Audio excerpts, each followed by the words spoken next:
Greetings, justice seekers. Welcome to Justice, Not Justice. Season, I'm about to take control of this shit show.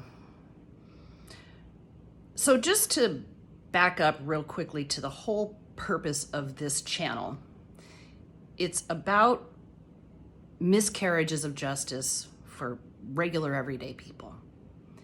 And you may be wondering, how is this a miscarriage of justice?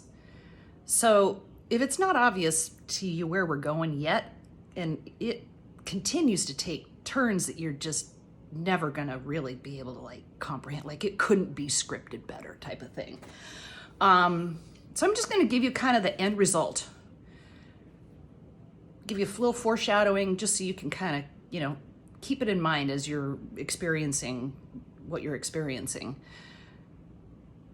Took more than 2 years, exactly 2 years for the divorce to be completed. Final decree. In the meantime, the house went into foreclosure due to her failure to pay.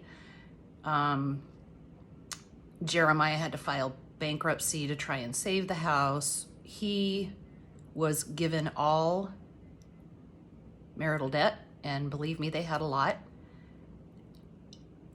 No visitation with his children, has to complete a restorative fatherhood program and go to family counseling for a pretty lengthy period of time before he can even see his children.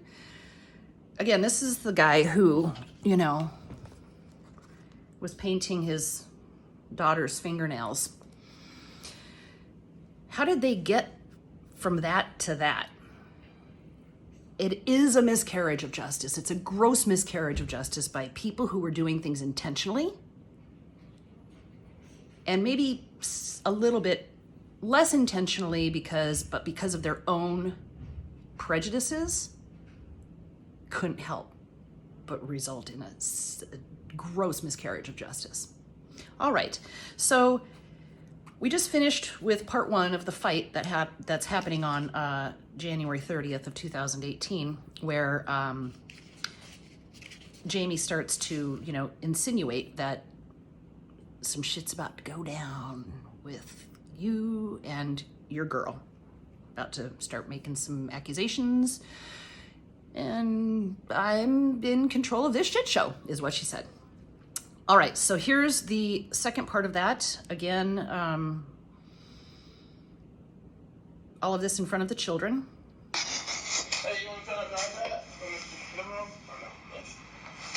Conversation with the kid.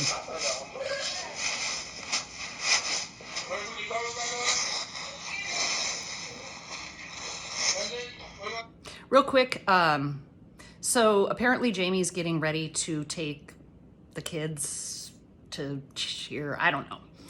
She's leaving and the kids are going. No, she's leaving with just, her daughter to go take her to swimming or something like that. So again, setting the stage, they're all in the house. She's preparing to go take the daughter to swimming, and the rest of the kids, the other 3 boys, are gonna stay with Jeremiah. Don't put the cover on it, turn it off. Where you at there? You got 62%, buddy. That's pretty good for second. This is just conversation with the kid.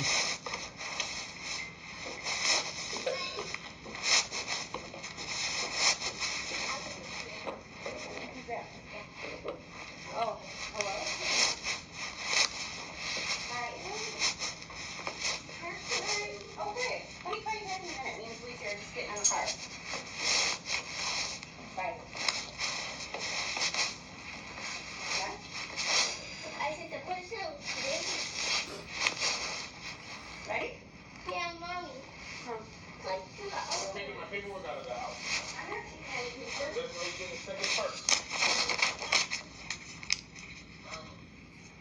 You're taking my paperwork out of the house. Let me take a picture of you. It's 2 purses now. I am, just like you made copies, I'm making copies of things. It will all be back tonight. What are you making copies of? Can I see my papers? No. You're taking my documents that has... Don't touch me! Don't touch me! Don't touch me! Don't touch me, Jeremiah! Don't touch me. No one's touching you. You did. You just put your hands on me. Really?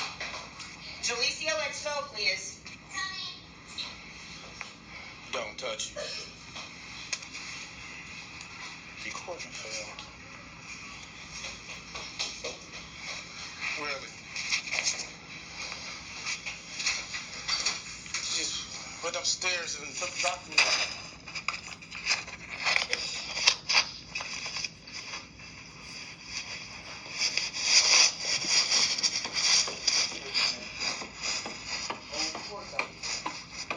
All right. So again, in case you need interpretation,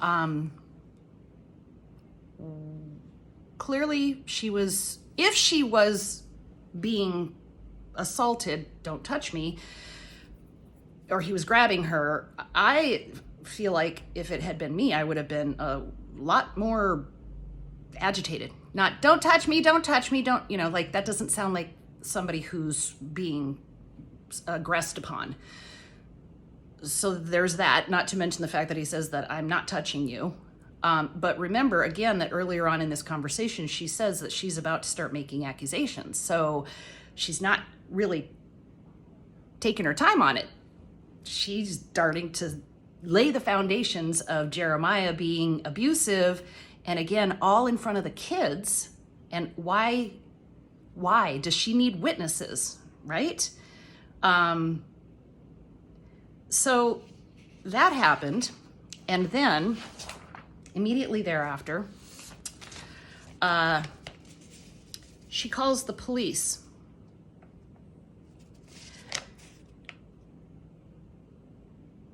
Six o'clock.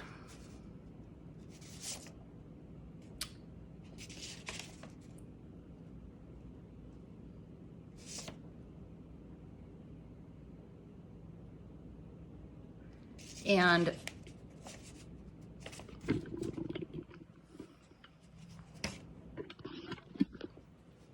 technical difficulty. I have the wrong, she called the police a lot. Have the wrong documents. This is from April. But basically what happened was that she called the police from her car saying, my husband just tried to put his hands on me and I'm leaving right now with my daughter. And so I'm not at the house. And I just wanted to make a record of this, and I will call you when I'm home because I'm concerned about coming home. This is what she says to the police. So there's a call report, you know, you get from the police that any public records. So immediately after this conversation, Jeremiah calls me and tells me what happened. And I said, you need to not stay there tonight, because what's going to happen is that she is going to come home. She's already laid the foundation of that you're hurting her. She left the house, she called the police.